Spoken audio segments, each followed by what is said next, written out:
is going on, everybody? Welcome in to the North End Podcast, episode 50.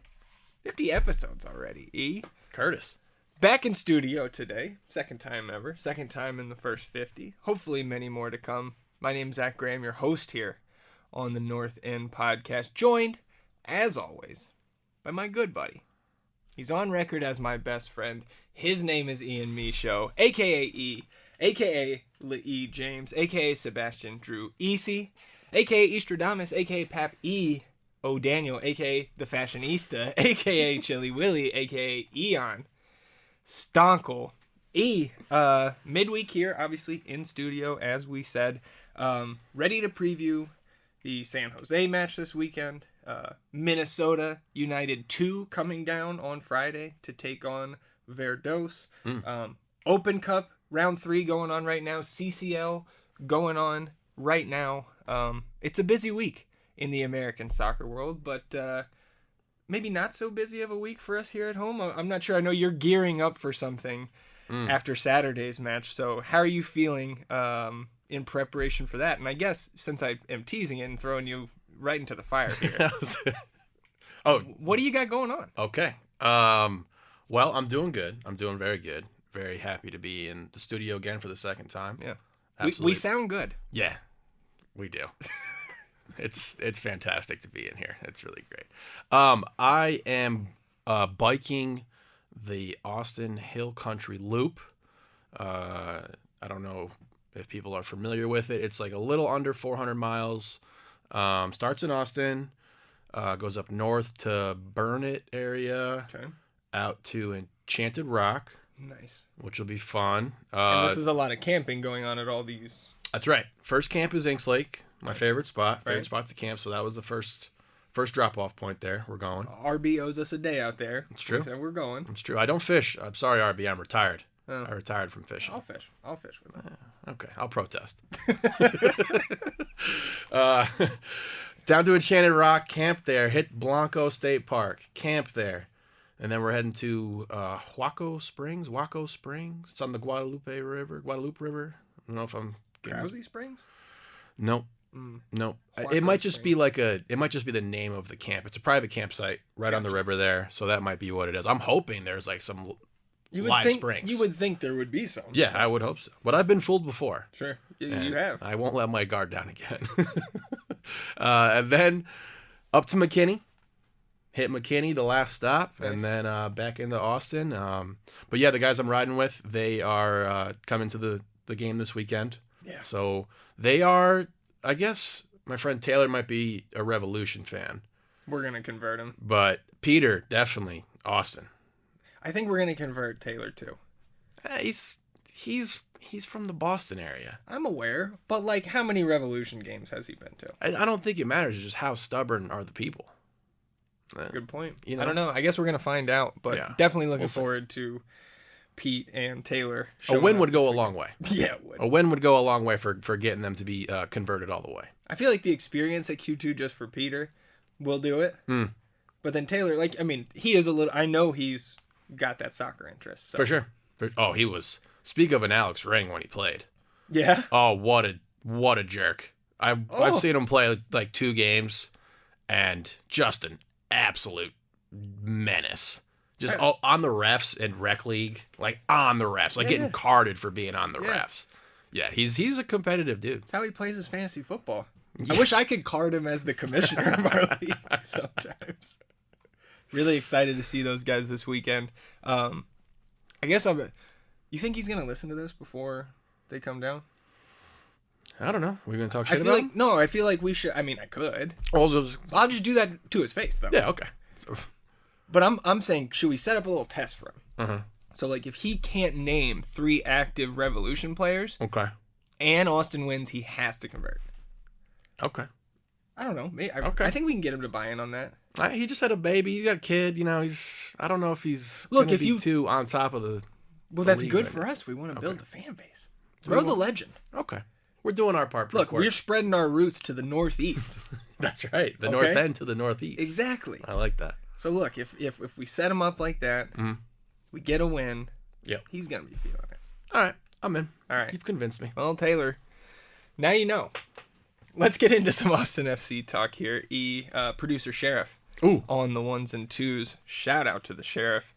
San Jose coming to town.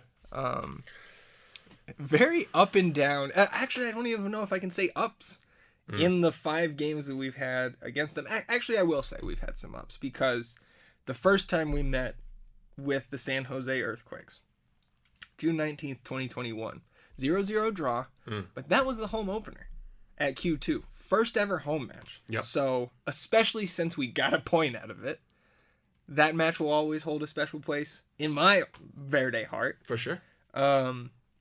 Later that season, 2 more meetings, not great. Record, by the way, in these 5 matches, 3 draws and 2 wins for San Jose. One of them was here. I know this was a match that I was not at. One of the 4 home matches in Austin FC history that I did not attend. Okay. You were there. All right. 4-3 loss. Blew a 3-1 lead. That's right. Yeah. Oh, it was miserable. Alex Ring blast. I think that 3rd goal from outside the box coming towards the north end. Yeah. Then he gets a red. Yep. Then winner in the 96th minute Oh. for the Earthquakes. The next month, 4-0 road loss for Austin out there in San Jose. Certainly the lowest mark in this matchup. Last season, 2, I thought, really exciting games. April 2nd, 2-2 draw out there on the road. Maxi, banger. I remember that one. Right? Great pass from Julio. Yep. Driussi gets the PK, and then 2 late goals for San Jose. Equalize. Point on the road. And then at home, Driussi brace. 3-3 home draw. A Bobasi equalizer in the 88th, right in front of the north end. That was one of the most upset I remember you being last season. Really? Yeah. But I mean, because we were struggling at that point. It's August 6th. We had a couple, like the run of the summer was coming to a close. We were starting to stumble a little bit and dropping points to that team at home. San Jose, they're doing much better so far this season, but last year they're not a playoff team. Yeah. And we were trying at that point still supporter shield. Yeah. So dropping those points at home was not fun. Like I said, though, looking a little bit better this year. New coach in there, Luchi Gonzalez. Luchi actually had 8 appearances for the Earthquakes in 2002. So, Amazing. look, I mean, favoritism. The nepotism in this league is I don't know if we call it crazy. nepotism, but we've got it. A lot of people are. Nepotism's not the right word. I mean, a lot of people are friends around the soccer landscape. I think It sure does seem like it. he was the FC Dallas head coach from 2018 to 2021. Honestly, I wish he was still there because they were kind of down with us in 2021, if I recall correctly. They were not good, despite them beating us a bunch that first year. He was the U.S. men's national team assistant, or one of the assistants, last year. And then obviously hired this season. By the eye test, man, I've probably watched a game and a half of them. There's not a ton. But we talked to our buddy Thomas, too, about how he feels about the team, what they're doing on a week-to-week basis. To me, the eye test, they look more cohesive. They look more bought in to me. And they did bring in a couple off-season acquisitions, I think, that shored up some of the shortcomings, I guess you could say, for lack of a better term, on their roster. But last night, if you look at the form of this team coming to Q2, little cup set last night in the Open Cup. It's dangerous in that cup, man. We know. It is dangerous. We were looking at the scores earlier, and it was just like, dang. How many teams were down? Like 3 or 4. Yeah, I think, and we'll check in on the scoreboard here in a little bit, but I think most of those teams came back. Looks like we had at least one MLS team go down tonight so far, but then we've got the West Coast just kicked off in the last 10-15 minutes here. So, I mean, it just seems like that cup is the MLS's chance to try to run some younger dudes out there. For sure. Well, it's clearly the USL's chance to show that there's maybe not such a big gap as certainly I thought last year going into San Antonio, even with their good track record, was come on, guys. For sure. We were flat. But we saw even last year, I think there was 2 other upsets the night we lost to San Antonio. There was multiple others. I mean, we had Sacramento Republic in the final. That's right. So, we will be in the draw actually tomorrow. Oh, sweet. The draw happens, so we will find out our opponent for the 4th round when Austin FC enters. It won't be San Jose. 1-0 loss to Monterey Bay. They did play some starters. Cade Cowell started. Jackson Ewell started. Paul Marie. Christian Espinoza, Jeremy Abobasi came off the bench. Okay. So they did, got a little rest, but those guys did play. Yeah.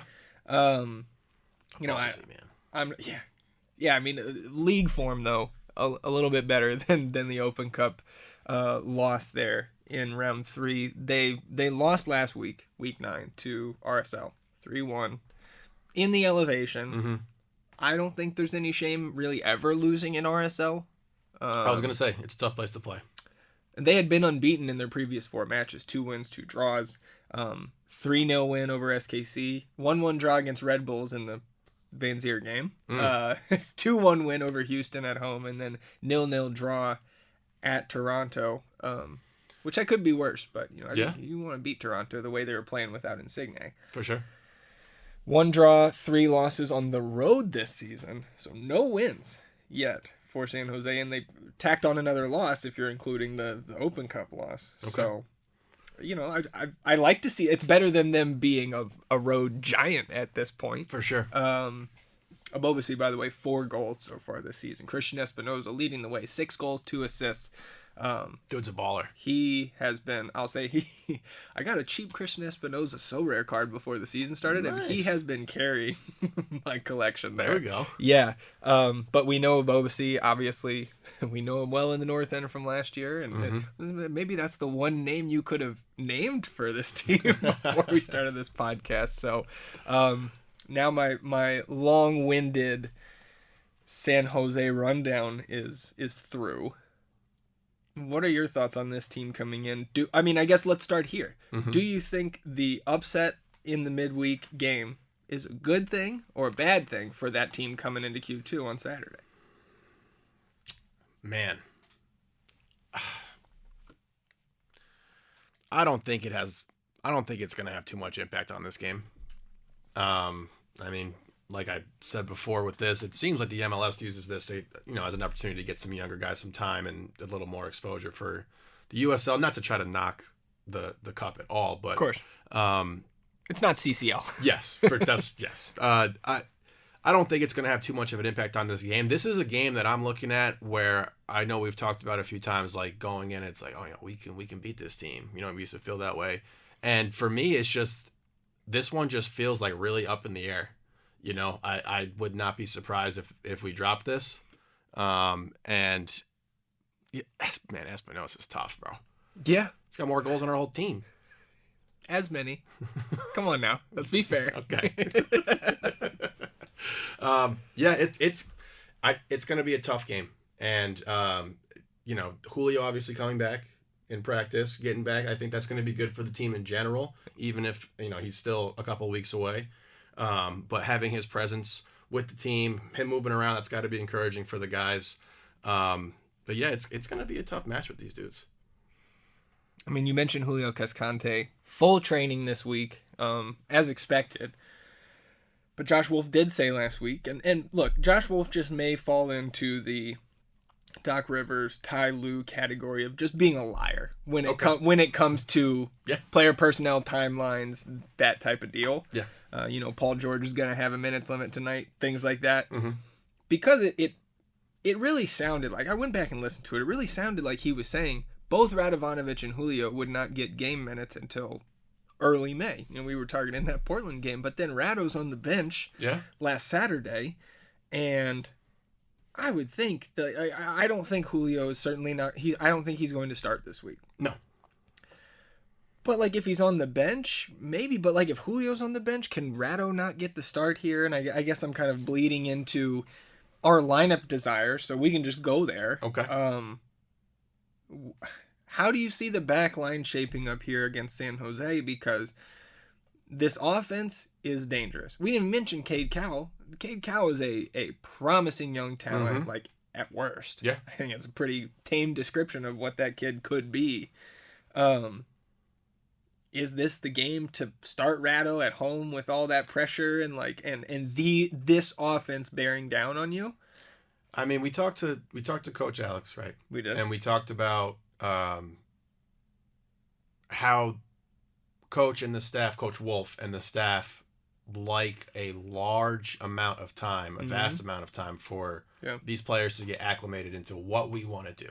Because he was breaking it down almost to like the movement of a singular individual on the pitch and how important it is to this team that they know the terminology, that they know where to be, that they're in lockstep. And I know that it's not really bearing fruit right now. Yeah. But that's a good thing to hear, in my opinion. That is how I would want a team in a soccer game to be set up on a string, all connected, because it just continuously flows.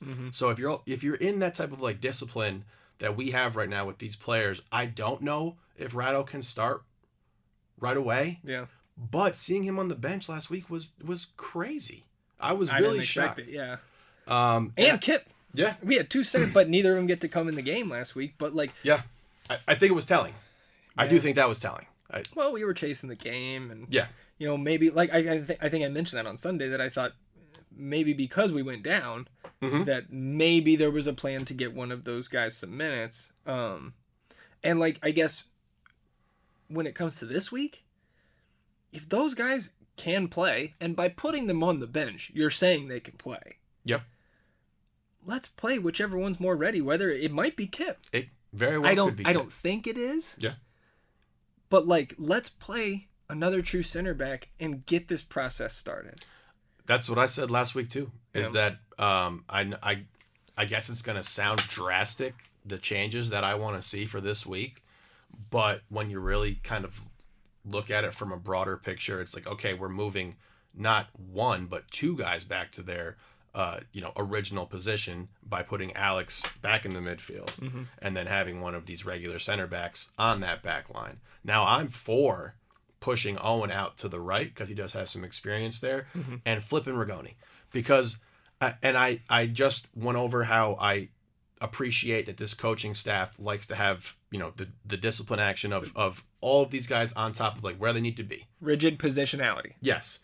But we have tried with Emmy on that right side for long. I've seen it long enough now. Yeah. And it's not like, it's not like I'm saying don't play him ever again or whatever. Like, let's get him on the left side. Maybe he can have a little more success over there and I don't have a good reason for it. Other than it's just a change of scenery. Yeah. Other than it's just a change of scenery. There you go. Hey, pretzel pod. Look, man, I think the interesting thing to look at with Rigoni right now is that last week we saw Josh kind of go back with no Kolmanič, no Diego. We went back to more of the formation and the tactics that we saw last year. At least we saw glimpses of that. And that means that right back, because now we shifted, or at least last week, we shifted Johnny back over to that left side where we saw him last year.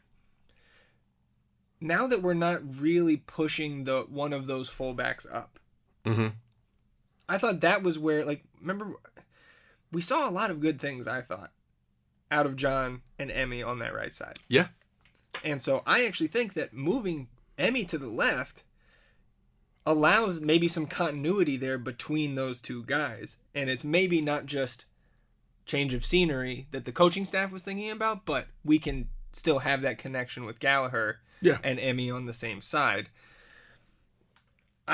I'm totally with you on the Owen thing going out to a wing. Honestly, I think it would be better for him if we were running that, the fullback coming all the way up, because that would cause, Rigoni's been tucked inside and Johnny G was the one running down that right flank. And so if we had John running down that right side and tucking Owen in, we know Owen likes to play more in the middle. Like he's a 10. Yeah. Is what they say. Yeah. No, we didn't watch him in the academy or anything like that, but if he succeeds more in the middle, then playing the tactics we saw at the beginning of the season make more sense, I think, for him to be on one of those wings. I think he'll be less effective if we run kind of what we saw last week and what we saw last year. We saw him not really be effective on the score sheet out wide. He was just a stopgap, and he was a good one, I think, especially for the experience he had at that time. I'm going to be very interested to see what happens if we do get one of those center backs starting, to kind of tie a bow on this conversation. Because I think if you get a true center back in there and you feel good enough with either Rado or maybe it's Kip, then maybe we put Johnny on that right side and we do see us go back to the tactics we saw to start the year, which obviously didn't have great results, but neither did last week. Yeah, for sure. I mean, with Owen, I still want the ball at his feet, you know, and I want him to be able to create in these positions where he can be threatening. And I'm not saying that he's going to be an all-world performer on this right side, but also, I mean, we've been calling, and this gap that this conversation that we've had with Alex and Owen, and what do they bring individually to that position? We got to give Alex a shot there, you know, and hopefully those longer passes, those line-breaking passes that he can make and he's known for, maybe spur us on, because, you know, we're just looking for anything we can get right now.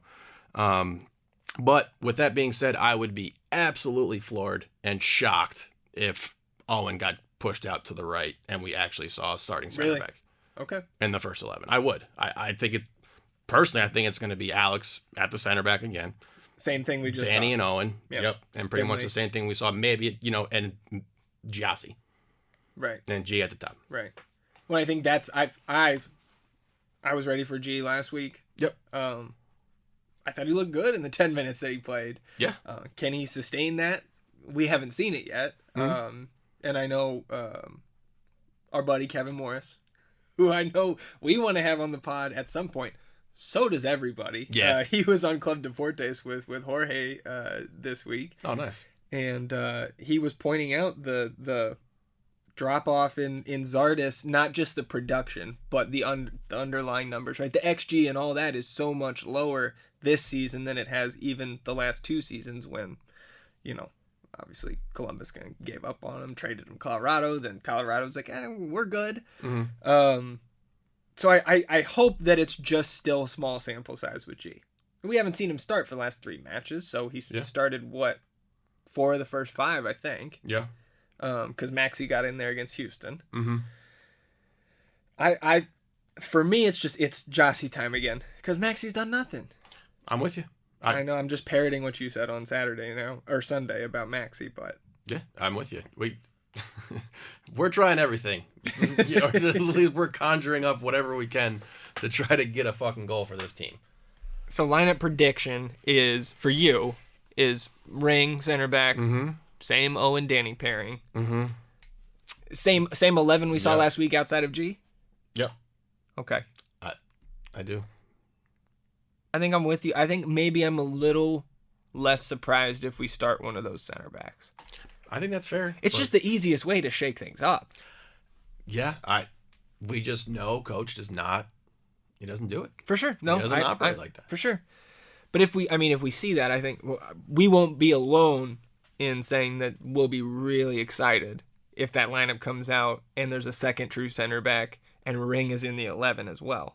Yeah. And to be honest, like I would love to see Owen get pushed up to one of those wings and bring Finley off the bench, because then you have Finley as the first wing off the bench. And I guess you could argue that like bringing Owen off the bench would also give you that juice, right? But I just think Owen's just better at this point. Like, he's better. He's a better athlete. I don't know. I get more excited when he's on the pitch than Ethan Finley. For sure. We know what Ethan Finley is. Owen Wolff going like this. Ethan Finley maybe going like this. Okay. All right. Yeah. Score predictions. Whew. I know you are not predicting an Austin FC draw or loss this week. We're getting close. We're getting close. I predicted one last week. And we got excited that there was a potential penalty call when it went to VAR on the Jossie thing in the box, because I was going to get the prediction right, 2-1. Yeah. That was like going to be the only positive of the entire night. I was like, we can get one. Well, saving grace there. Silver lining would have been nice. All right. Score predictions for this game. My goodness. Yep. Man. It's just so hard to say 2 goals. I know. It's like my brain is like, you can't say that. And is San Jose really going to come in here and not score on us either? I know. And the last play was like, clean sheet. It's like, all right. Well, my heart is telling me to say 2 goals. Yeah. So let's do it. We'll say a 2-1. 2-1. Austin FC victory. Nice. look, shit, maybe we need to revive the comeback kids. Get down. We've been trying that. We've done the first part. The second We're good part at that, is a though. little harder to do when you got to come back and get the win. Yeah. But let's take that. 2-1, okay, 2-1 Austin FC. Comeback victory over the dreaded Abovasi. Oh, would be our first victory over these Quakes. All right. I'm not quite there. Oh, boy. I do think 2 goals. Okay. I do think 2 goals. I think spurred on a little bit by atmosphere. We are fucking anxious coming in there. We have been for a while.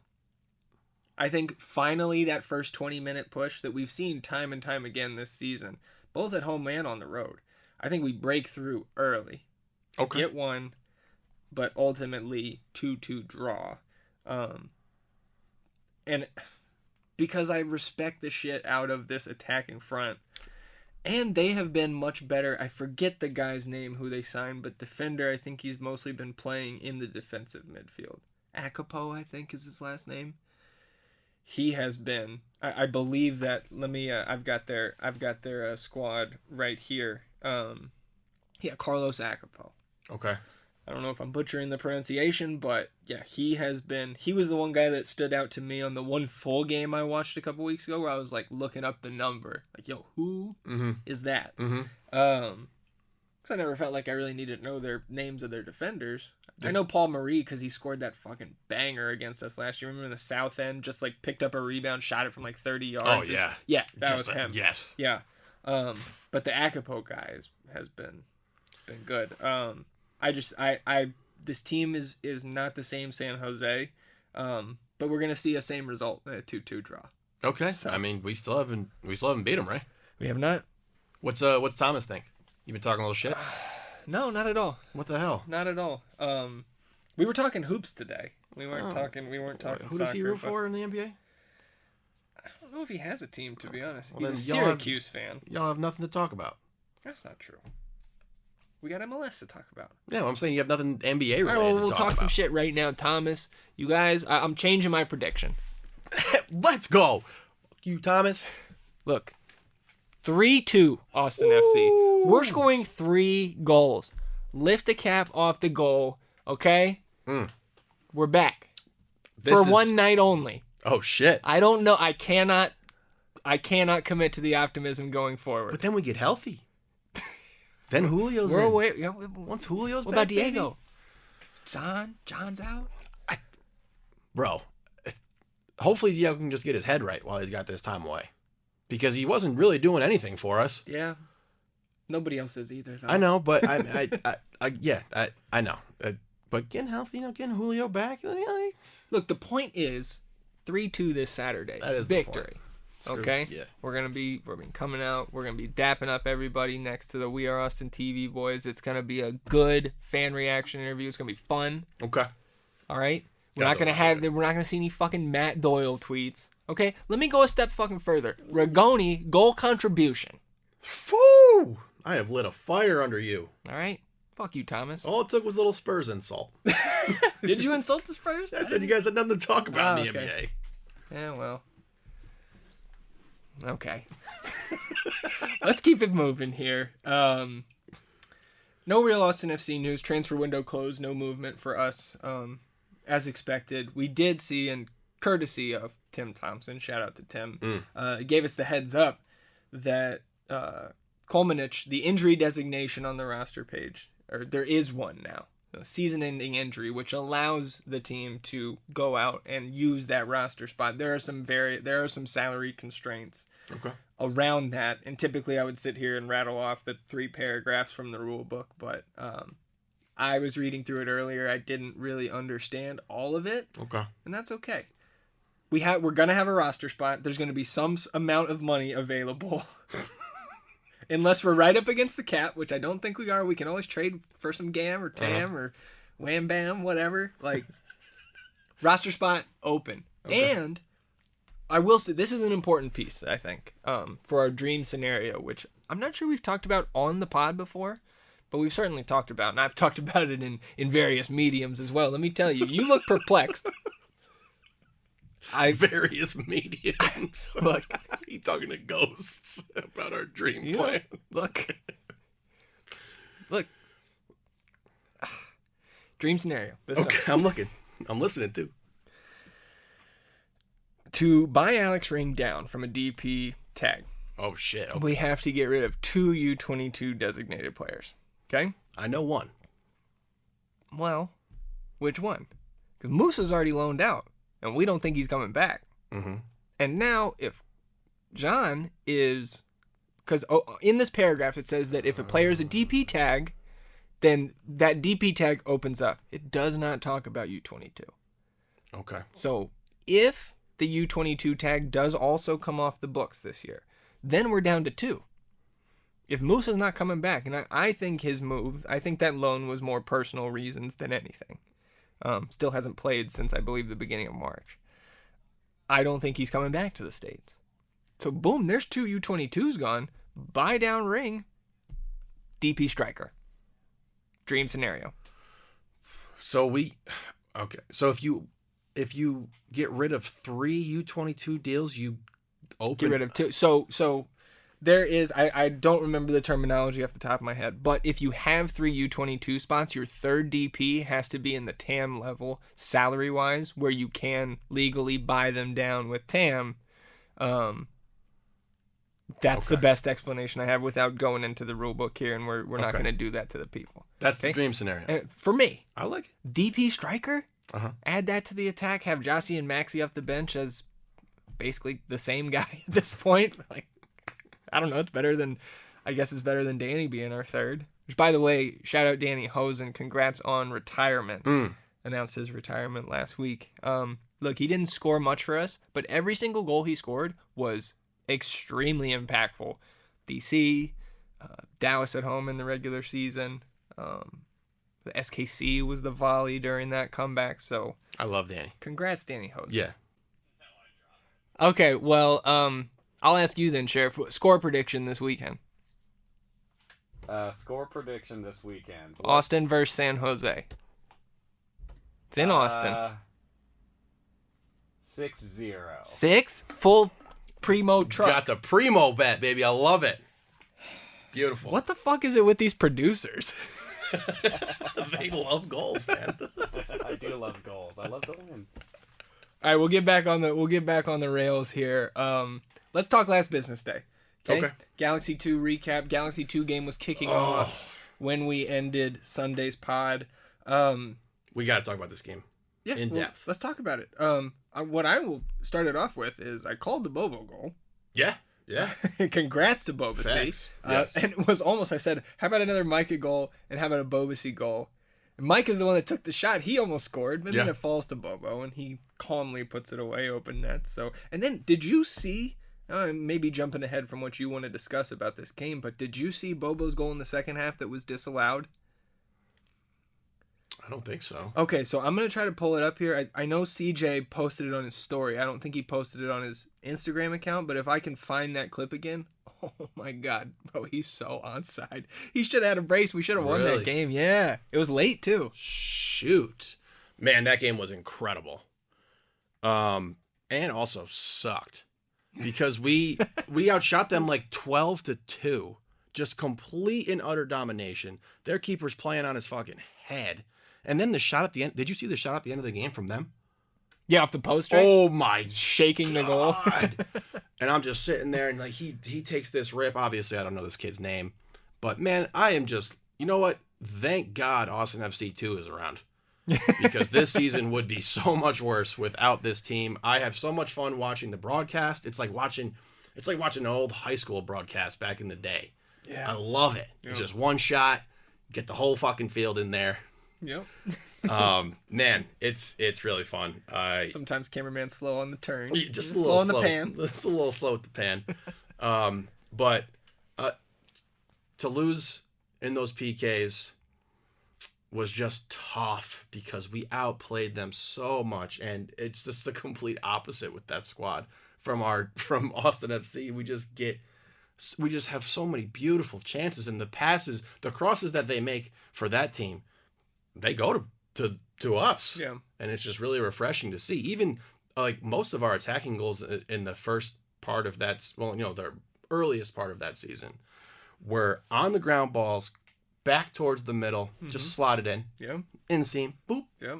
That's how we want to score. Yeah, that's how we want to score. And I think that's one of the main reasons why G was brought in. Yeah, 100%. Because the body... we knew yes, that, right? That's what he does, baby. Yeah. So, I don't know. Everyone could benefit from watching Austin FC too. I agree. Everyone. Helps your soul. It does. Right now, man. It makes me feel alive. Oh, it's a lot better than our FIFA game right now. PK shootout, which you mentioned, goes the distance. Final PK for Galaxy 2 to win the match. Damian Loss. I know. Brick wall. Awesome. Yeah. And then we were running short, I think, on penalty takers. We get into the extra penalties. Yep. Sal steps up, puts his just wide. I'm fine with that. He went too fast. I'm not fine with how fast he went. Okay. He ran It's up. his first pro attempt from the spot. I mean, he's taking He's PKs center in his back. career. Okay. I just thought he went way too fast about it. He got up there and he just let it rip, and it was like, well, if it goes in, it goes Wanted in. to get it over with. Yeah, it seemed like he wanted it to be done with. Okay. And Sal, if you didn't, if you didn't feel that way, I love you. We love him regardless, right? Either way. Yeah. Well, let's talk about this Friday's match, 8 p.m. Central, at the pitch out there, Palmer Field. Loons II coming to town. What? Down from Minnesota. Minnesota, they're the Loons. Minnesota United. They have they got this like animatronic loon that flies around the stadium. You got a drone? Yeah, you didn't see that? No. I think it debuted at the All-Star game last year. It was in Minnesota. I think it was the All-Star game. Does it I've seen it. Does it make loon noises? I think so. Loons have a very beautiful call. They might have pumped it in digitally on the broadcast, but I'll take it. It was cool. Better than sending a bunch of loons loose. We should have a giant grackle that flies around the stadium. We have a giant whackor. We do. The people don't know. He needs to be unleashed. Last season, Loons 2, 9 wins, 5 draws, 10 losses. This season started with 3 wins, but coming in 2 losses in a row. Their first 3 wins were against Real Monarchs, St. Louis 2, and Galaxy 2. Lost their last 2 against North Texas SC and Vancouver Whitecaps 2. 7 first-team contracts on the current roster.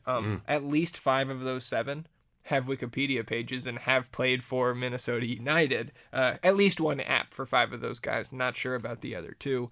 8 academy players on the current roster. So a lot more first-teamers, more than double the first-teamers than we saw with Galaxy. But this team, Austin FC 2, undefeated and coming back home. What do you think we're going to see from the lineup? Do you think that there's a potential for Kip Keller to not play this game and be on the bench on Saturday? Because I know that you can play. We know you can play both. Yep. He did it last week. Or he didn't play, but active on the bench. Started and played 90 on Sunday. Last business day this week will be Thursday. But it doesn't seem like we're getting any sort of communication from the club on who's active on the roster the day before. Like, I don't know if there's a place we can go to find that. I would love to see that. And clearly the club, while he's on this loan, they don't feel the need, at least, to release any sort of update that Kip Keller is available with the first team until that lineup comes out. So I guess for me, as our first go around here at Next Pro, I'm a little disappointed there's not more. Like, if I could see Thursday night, like, here's the guys who are playing for every team, like, on the Next Pro site or something, you know what I'm saying? Because you have to submit that roster last business day before. So I would love to see that. And I would honestly, I would love to see Kip not playing on Friday, because to me that means he's going to play Saturday. What do you think we're going to see from the lineup from FC2 on Friday? And what do you want to see? I mean, CJ is the most interesting thing for me right now. You know, if there's any, actual fire behind the smoke that you may have created by yourself. Oh, about him getting called up? Was that potentially? Okay. I was definitely the first person I heard that said that, but I say a lot of things. Yeah. Talking to ghosts. Various mediums. I've talked about this dream scenario in various mediums. Shit. Well, I gotta see my boy David. Yeah. Because he's the fucking GOAT. Yeah. And I love the kid. And he's so good. Last I checked, kid's still playing with the cast on his hand. Yeah. He's out there balling. AOC. man, God, there's so many juicy fruits to pick from this team. Mhm. Like I want Bobo in there, but like at the same time, it's like, we're still rocking Valty. We got dudes. We're deep, man, on the second team. Sal, I think, man. So who, if the Kip scenario does come through for you, who's getting that other center back position? I think Chris Pinkham is the other center back there. Okay. That's probably our least deep position on the team. Yeah. Let me throw this at you. Throw it. Amro Tarek starts. For who? Kip? On Austin FC 2? Yeah. No, bro. You can't have a 30-year-old man down there. You can. You can? Roman Berkey played last year. Joao Klaus played last year. Yeah, but they didn't have a first team. Yeah, but Amro Tarek's not on our first team anymore, it seems like. If Amro Tarek plays for the Austin FC 2, I will be furious. Why? Because there's only one thing that could fuck that team up right now. Amro Tarek? It's Amro Tarek. He single-handedly gave up 3 goals in one game. He put one in himself. I know. For the hell of it. I know. It was a great goal. It was the best goal of his... Bro, can you just... Oh, my God. You're bringing up the demons. You're bringing up the dark days This is from the beginning. The last time we were in the studio was the day after the Violette loss. Oh, God. It's all coming back to me now. I had to do it. I'm going to have to crack another beer. Look, man. I'm looking. I don't think it's the craziest thing. No. Wolff said... No. Look, man. Josh said he thought that Austin FC 2 minutes could be in the cards for both guys. Not just Kip. Fake a birth certificate for Amro Tarek and get him on the U17s. Why are we going to fuck up their mojo, bro? Give him the Coach Alex. Put him on the U15s. Bro, I guess at least while Gavin's away. That's my team, bro. The Austin FC 2 is my team. Okay. Well, You're going to say Amro Tarek down there? I just think it's a possibility. He's at Town Lake. He's chilling. He might be the Rainy Street murderer. When did those start? Bro.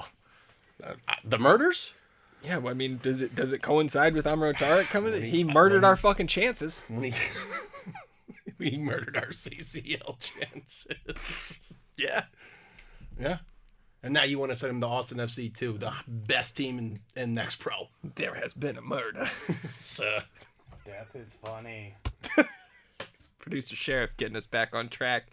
I would love to see Kip Keller not in the team because I think it means that he's going to play a role that just increases the chance we see a true center back starting on Saturday, a second true center back.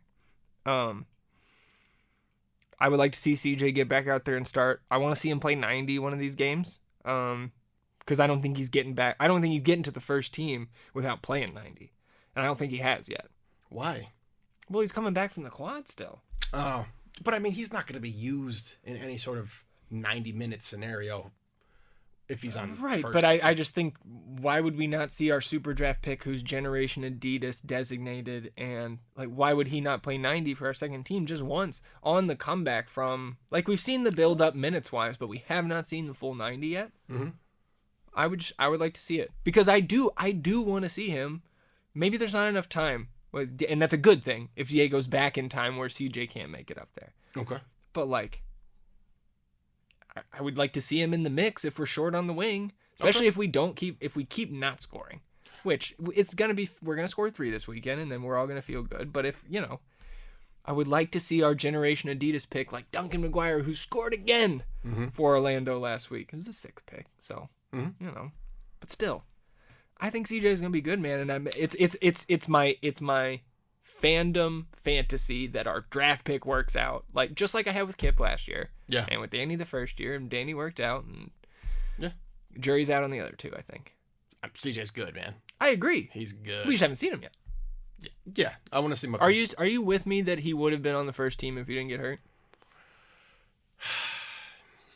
I think he would have. I think he would have beat somebody out in camp.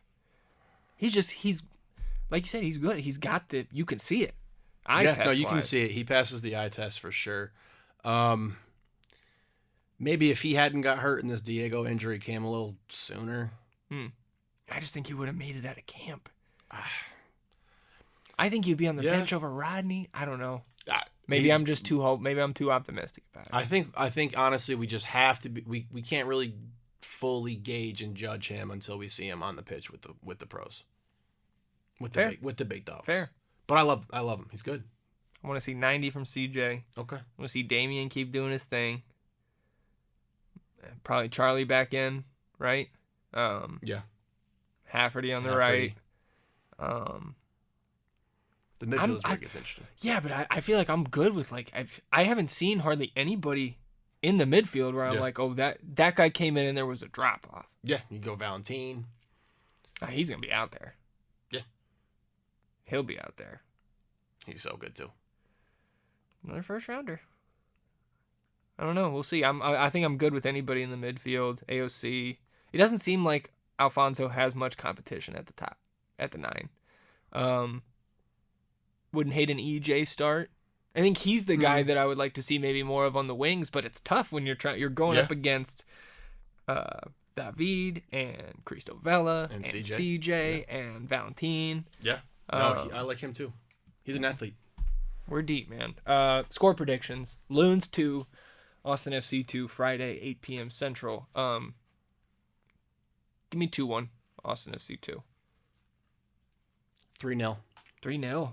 It's my boys. All right. Ain't lose to a bunch of birds. All right. Well, not a chance to avenge us this week, but a chance to kick off the weekend on the right foot. And maybe that's what we need. Start with a victory. Yeah, fuck yeah. Is that? Maybe that, we'll try anything. I feel like that has to have happened in the past because we've had Friday games, and the team hasn't. We're undefeated, so I don't know. We'll try anything at this point. Thanks. Around the league last week, we pushed this on Sunday, so let's talk about some of the Week 9 results that did go down. Just real quick, Montreal gets their second win. Red Bulls crumbling. 2-0 win for Montreal at home. Red Bulls. Montreal actually got a red card and then scored shorthanded to end that match. 2-0. Charlotte, huge home win, 1-0 against Columbus. So the Wilfred Nancy train just take a little speed bump.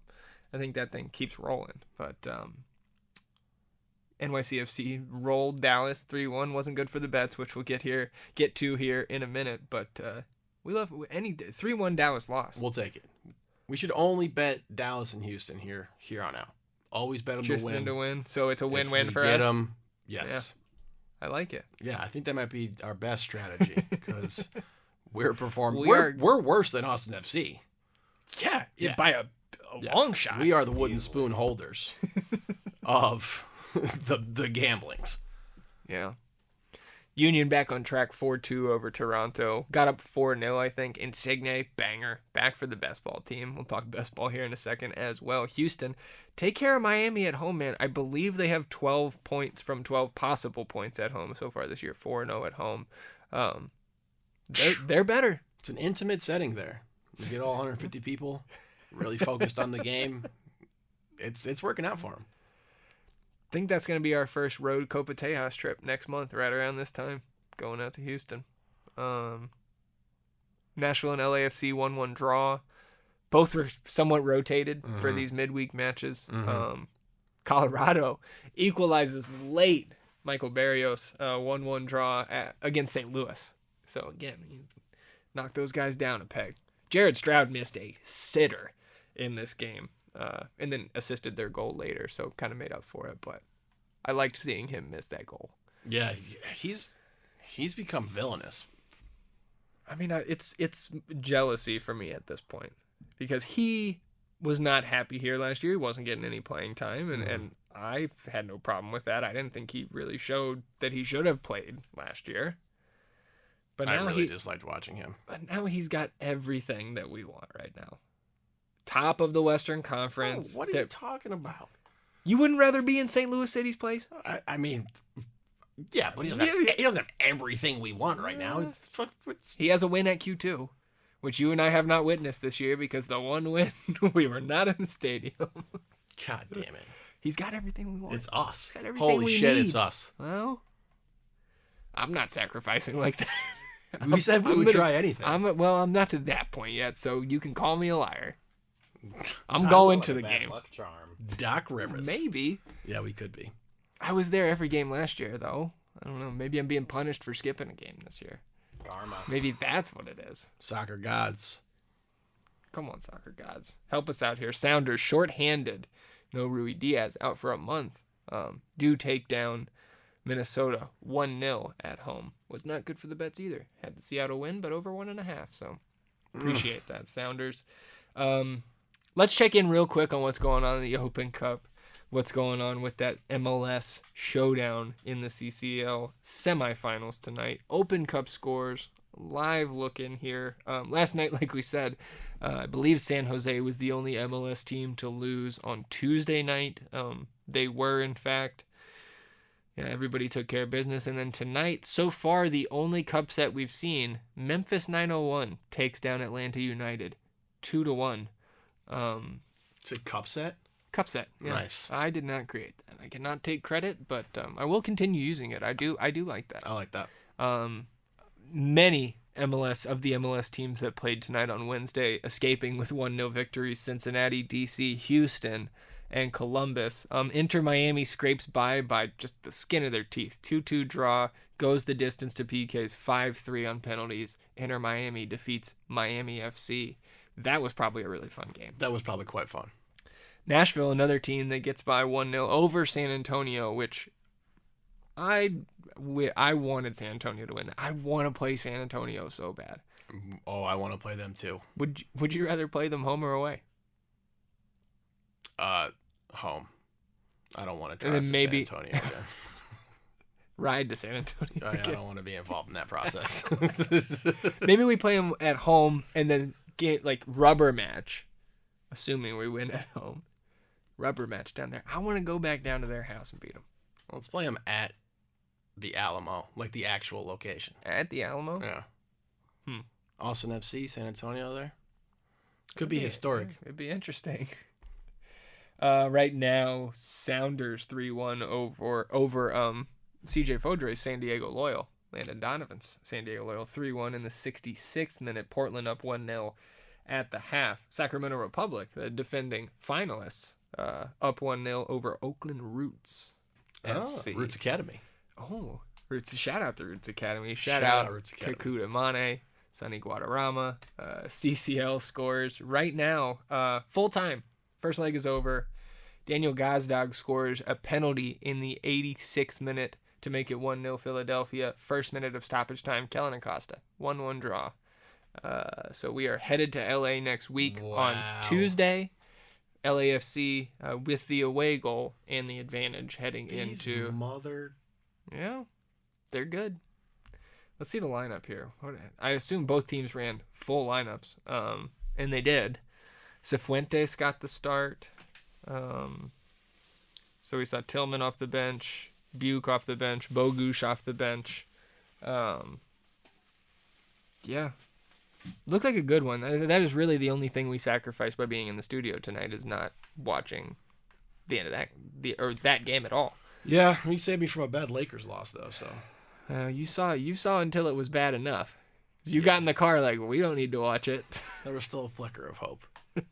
By the way, you need to connect with our buddy Thomas Anderson in the LDR Slack. Messaged me and said, I'm glad to see that there's another Lakers Austin FC crossover fandom out there. So shout out you Thomas and Thomas. Anderson. Yeah. Man of real taste. Yeah, that's the first time I saw Thomas's name in the Slack. I was like, hold up. I've seen this movie. Mr. Anderson. All right, Best Ball League betting picks. The nonsense begins almost an hour in here on episode 50 of the North End podcast. Best Ball. We're back. We're back, baby. We're back. Let's go. Do the gambling first, so that we can wash that taste out of our mouth, and we can bathe in the best ball victory. All right. Oh, okay. No, second. Oh. Last time we were here, we won 2. Sheriff. We live here now. Can we bring our whack whore with us? I mean, you don't have squatters' rights, but yes. All right. That's how we'll switch things up this week. Sweet. We'll go betting picks first, bragging rights second. Oh, God, let me pull up the fucking picks from last week. I do appreciate that at this point, We are so bad that we're getting multiple responses every week. Like, yo, you guys suck. And you're all right. Well, don't worry. Anybody. Screenshots are being taken. For when we profit. And our ascent 1 unit will be glorious.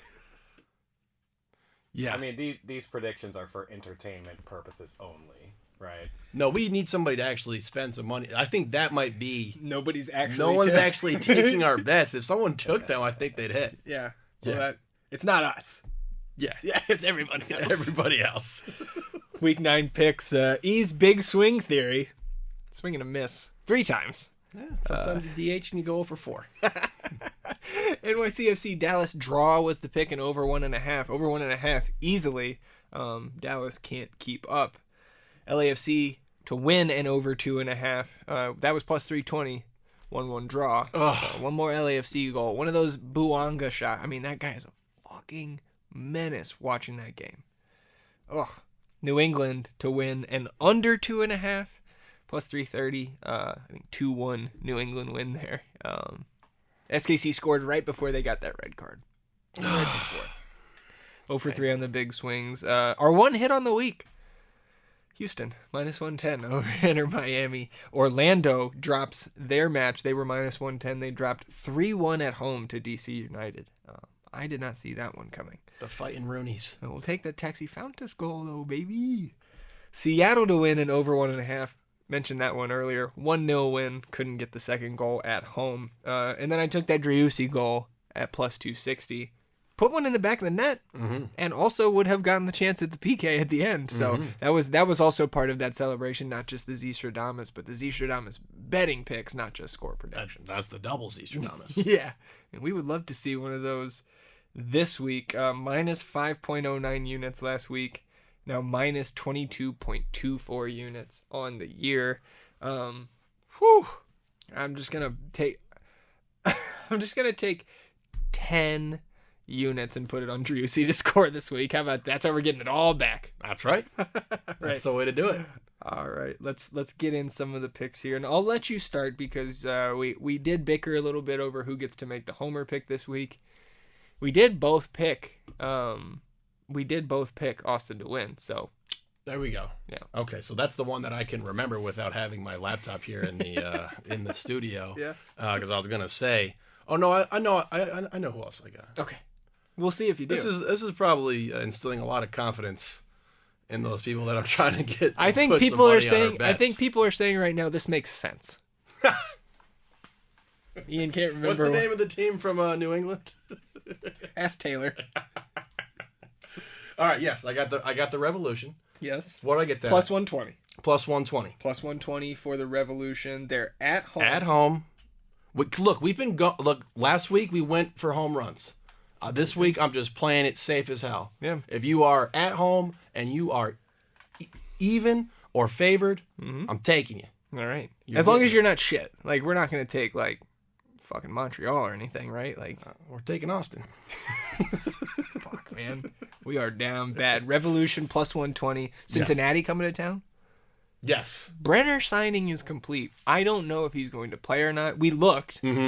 Can't find any news. Maybe if we subscribe to The Athletic, Tom Bogert would have told us if he's going to play or not this week. He's partying right now.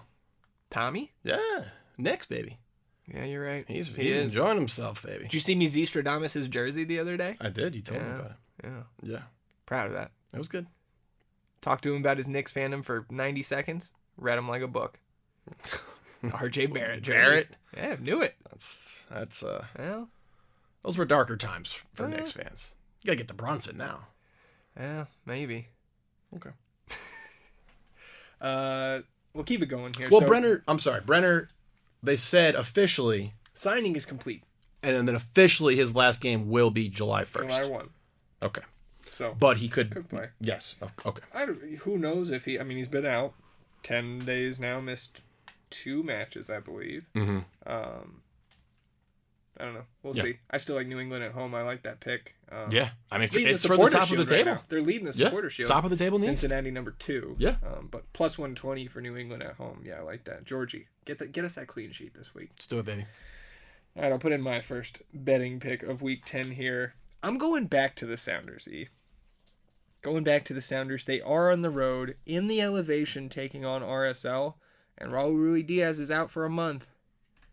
But you know what? Last time he was out, Jordan Morris scored 9 goals, leading the Golden Boot race, still leading the Golden Boot race. So they've got Hebert there too. So they have a really good backup. Mm-hmm. They know they can shift Jordan Morris to the 9 as well. So I'm not super worried. And I think the Real Salt Lake win last week against San Jose is a little bit of a mirage. Even though they have been improving lately, Sounders plus 155 to win on the road at RSL. Back on track with the goal scoring. Straight up plus 155. Give it to me. Book it. All right. Shoot me what else I got. You had Austin. Okay, I got Austin. Yeah. Got the Revs. It's even money on Austin yes. at home. We were looking for goal scoring props, but none posted yet. And like you said, I think the best theory that we could have gone with was the 10 units on Seba. I mean, if we... the hammer. We'll look for it on Saturday and maybe tweet out, hey, we're fucking taking this. Anybody who wants to tail? No. Look, let's also say this. Okay. Nobody puts out the bets earlier than us, baby. That's true. We might put them out on Wednesday. But, we might have the shittiest bets, but they are fresh. Yeah. Wednesday night. And we don't hide from the poor results That's either. right. Because, you don't think I've been looking online for some sharps? Yeah. Some people writing some fucking articles? Somebody trying doing to get something that I can get better at this shit? But nobody is doing shit. Besides, well, at least we're doing shit. And it's shit, and we're losing shit. But it's something. This is the most curse words we've had on a single episode. That you've had, for sure. I mean, I played in a band called Shit this last weekend, so, yeah. Shit. This has turned into that South Park episode now. Yeah, it's like an episode of Deadwood. We'll have Thomas back on the pod because he responded to our tweet today and said, "I'm glad I'm not the only one struggling this season." And we know Thomas is a good bettor. He's a profitable bettor. That's what I'm saying. I can't find anybody. He crushed it, bro. He crushed MLS last year. So that makes he was up. How many units? I don't remember, but it was like, man, maybe I need to start fucking MLS betting. And now we really should have had him on this episode. Maybe next one. Yeah. Yeah. I don't think we play them until much later in the year, but that's okay. We have him on anyways. Just talk. He knows enough about the entire league. And we've got another guest booked for early to mid May, who I know does dabble in soccer betting in general, overseas, all that type of stuff. So we'll talk to our guest. Maybe you can give us some pointers. Mm-hmm. I mean, if we haven't turned it around by then, which this week. Maybe we'll give him some pointers. I'm also going back to Orlando this week. Either at home, they're hosting the LA Galaxy, who obviously just put the beat down on us, but plus 115 for Orlando at home, and the Galaxy will be without Ricky Pooch, which means we will be without Ricky Pooch in best ball this week, which is tough because he was the highest scorer last week. But I'm taking Orlando at home to get back on track here, shorthanded Galaxy team with, I think Ricky Pooch is their best player. I don't think that's a hot take. So they've still got names out there. They've still got guys, but I think Orlando back on track at home here this week. So I'm taking them at plus money, plus 115 for Orlando and the Fighting Felipes. And your last pick, since I know that's what you're trying. I see the wheels turning. What's my third pick? Nothing was going on up there. Okay, well. I zoned out. But I do need my pick. Nashville. At home. Yeah, of course. And now we're looking at, you're taking 2 winners against teams coming off of cup sets this week because Atlanta lost to Memphis tonight. But I do like to pick Nashville plus 115 at home. They're a good team. Honey's got them rolling. Defense is tough. Yep. Just drew LAFC at home. That's a good result. That's the result. Yeah, right now. Getting a point off LAFC. If you can get a point off them, that's fantastic. Yeah, it doesn't matter where. Yeah. At home, on the road, on the moon. On the moon, at the Alamo. Mm. I do like that one. I don't like your Galaxy one that much, I don't think. You think would you pick Galaxy? With Pooch, with the Pooch factor. Dude, he ties that whole shit together. Yeah, I feel you. So does Chicharito. But I'm just trying to make myself feel better about us falling to the Galaxy. Yeah. I don't know. Maybe that's what's going on with the bets. We put too much Verde into it. Not enough Verde, bro. Not enough Verde.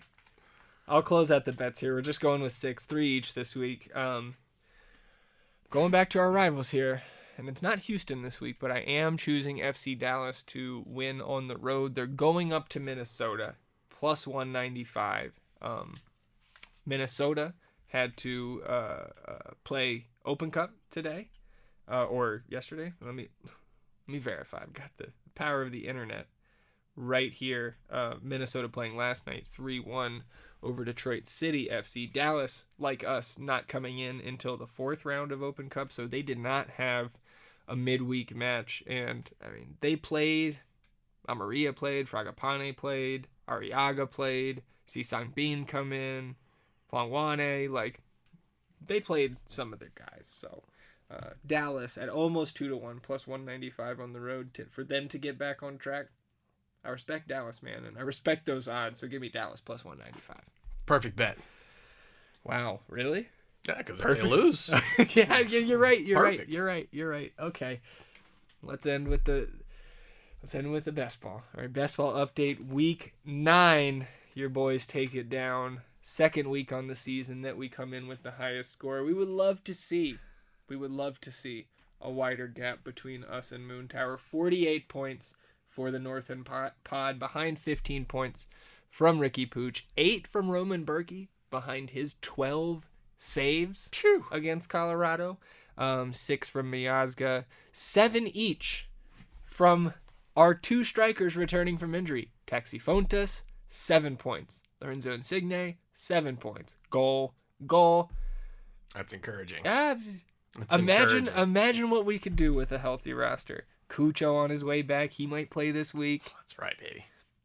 So we won't have Kai Wagner on defense, and we won't have Ricky Pooch on defense. But we're getting that Rigoni goal contribution, remember? So that's going to help. It's going to be nice to see him on that graphic next week. Do you have a certificate for that? You going to cash it in? We'll see. Maybe I should fucking bet Rigoni goal or assist. Just really get behind it. No? I feel like it's empty if I don't put a little unit behind it. We don't have too many units to spare right now. We can't be throwing units at Rigoni. You speak for yourself. I'm killing that DraftKings fucking MLS. Oh, you're transferring those units over. You might have to. Okay. The fucking betting account is getting low. Moon Tower right on our heels with 45, and they extend their overall lead. 11 from Gazdag, 10 from Carranza. The Philly stack pays off.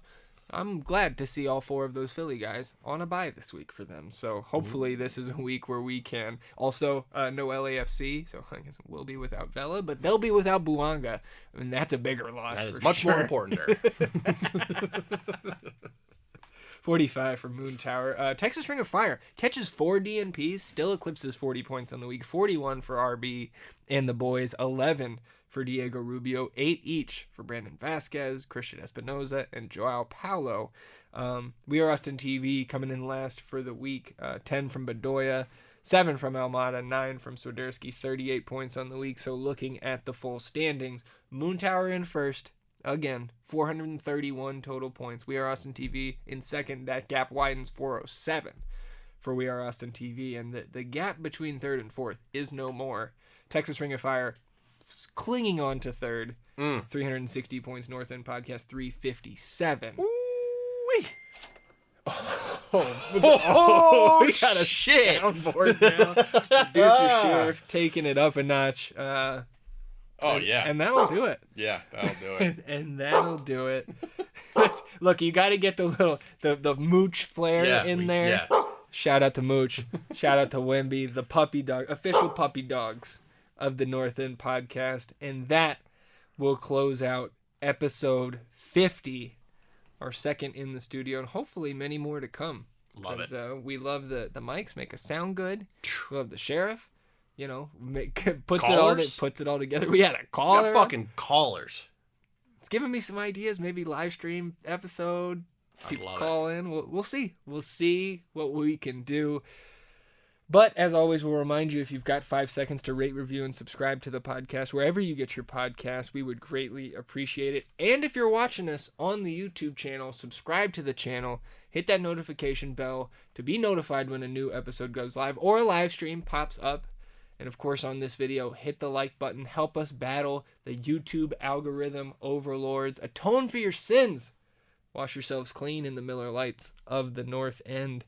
We will be back on Sunday with episode 51, recapping the game against San Jose, the game against Loons II.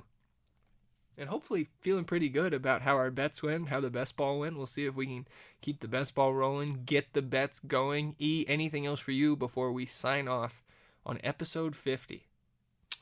I'm going to be on the road. That's right. I'm going to That's do right. a road show.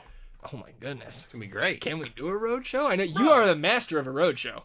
I mean, if we got time, Yeah. we can get into it. Well, Okay. So, what has spurred my love for cycling was 2 years ago, I rode my bicycle all the way across the country, from Virginia to Oregon, to raise money for suicide awareness here in Austin. Raised about $20K for it. 3,400 something miles, all said and done. Took me about 3 months. But yes, I didn't tell my work when I left. I just got on my bike. I drove to Virginia with my uncle. He rented a truck. I jumped on my bike, and then I maintained this lie for, or maybe it's not a lie. It was, no one was like, "Hey man, are you actively riding your bicycle across the country?" At which point I would have lied and said no. But it was more of a deception, you know. yeah, I mean, you maintained. Yeah. So throughout the facade. entire time, I took, meetings for work and convenience store, like bathrooms. I did a couple meetings. I did a meeting at a police station, City restaurants. What's that? Hall? City Hall? No, not No? City Why Hall. were you in a police station? It was one of those things where I had a meeting within 5 minutes. So I found a public library. Yeah. And Okay. sprinting down some shithole road in Kentucky to find this library. I get to the library's closed, but the police station was open. And so you walk into the So I police walk station. into the police station, yes, They and draw arms. they there's nobody there, right? It's just a wall, and there's just an intercom, and they're like, "What are you doing here?" And I was like, "Hey," Remind me to commit a crime in this county. That sounds great. it's like, "Hey, you guys mind if I use your Wi-Fi?" And yeah, they let me use the Wi-Fi. So I've done meetings, I've done work. I did all my work before I would jump on the bike for 6-7 hours throughout the day. So I can make it work. We'll see. I can make it work. I had to return, now that I've been laid off, I did have to return my laptop. That's right. So I don't have the laptop capabilities anymore. Cell phone podcast? That's what I'm thinking. I was going to have to see if StreamYard worked on the phone. It does. That's how we're recording it right now. Holy shit. Well, Look at that. looks like we're going to have a podcast. There will be an episode. We'll see if E is on it. I guess if you can make it work on Sunday, you can make it work on Wednesday. Oh, that's right. I got to do too. Yeah. We'll see. Yeah, I can make it work. All right. Well, that'll do it for episode 50, everybody. We appreciate you tuning in for a little bit of extra nonsense as the sheriff plays us out. He's E. I'm Zach. Vamos Austin FC, everybody. Goodbye.